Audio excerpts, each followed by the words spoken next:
பரந்தூர் பகுதி விவசாய பெருங்குடி மக்களை தயவு செஞ்சு நீங்க நேர்ல சந்திச்சு பேசுங்க.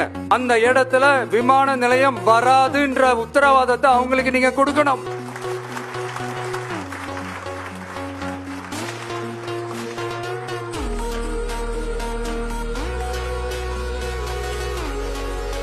இதையெல்லாம் நீங்க செய்யாம எல்லாத்தையும் கடந்து போகணும்னு நீங்க நினைச்சீங்கன்னா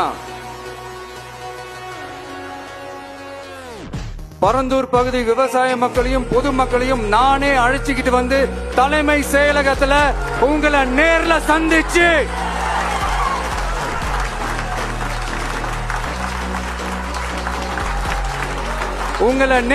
சந்திச்சு முறையிடுற நிலைமை உண்டாகும்.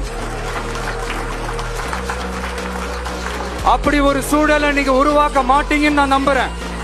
அதையும் மீறி அப்படி ஒரு சூழல் வந்துச்சுன்னா நான் ஃபேஸ் பண்ண தயாரா இருக்கேன்.